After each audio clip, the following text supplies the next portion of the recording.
Один из предполагаемых организаторов группы забаррикадировался в своей квартире в Ижевске. Но уходить ни сотрудники полиции, ни спецназ Росгвардии, конечно же, не собирались.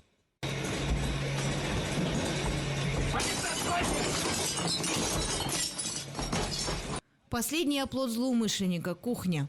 Дверь заблокирована холодильником. Ее полицейские берут штурмом.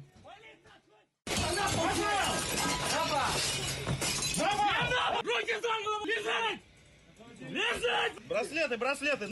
В ходе спецоперации, проведенной в Московской области и Ижевске, сотрудниками управления уголовного розыска МВД по Чувашии совместно с коллегами из Удмуртии и города Мытищи с привлечением сил Росгвардии было задержано 11 предполагаемых участников криминальной группы. Оперативная разработка началась с обращения в полицию жителя Чебоксар, который в октябре прошлого года обнаружил, что его картой были оплачены поездки такси в Москве, Санкт-Петербурге, Екатеринбурге и Уфе. Проверка показала, что реквизиты похитила вирусная программа.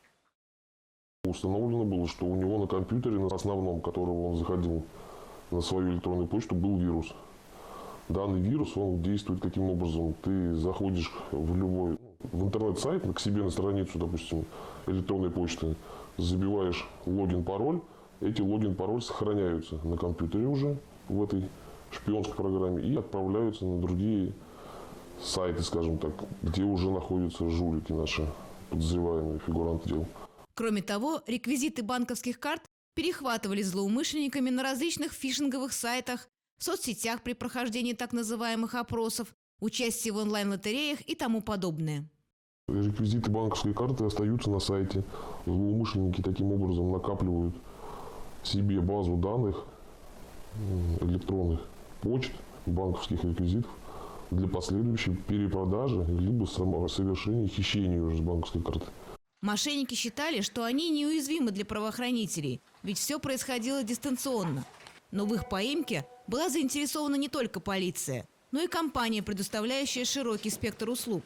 Она и помогла оперативникам вычислить предполагаемого организатора преступной схемы, жителя Московской области.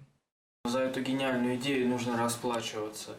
И советую всем, кто пытается сделать вот этот парень, угомонитесь, если кто это увидит. От главаря оперативники Чувашского уголовного розыска установили и всю цепочку, тянувшуюся от Москвы до самых окраин. Житель Мытищ даже открыл свой интернет-канал, через который предлагал всем желающим поездки на такси и другие популярные услуги. Реализовывал различные услуги со скидкой в 50%. Далее, получается, к нему начали обращаться лица, которые покупали его услуги. И некоторых лиц он стал брать к себе на работу, так как сам уже не успевал. После чего, получается, лица, уже находящиеся в Ижевске, главные фигуранты в городе Ижевск, он уже нанимал своих друзей. И так вот разрослась банда, да. Молодые люди в возрасте от 19 до 27 лет легко соглашались поучаствовать в таком необременительном бизнесе, хотя понимали его преступность. Занимался мошенничеством в таком виде. Задержан за мошенничество, за оплачивание чужими картами другим клиентам такси. По предварительным данным, меньше чем за год жертвами злоумышленников могло стать порядка 200 человек по всей России, у которых похищено свыше 3 миллионов рублей.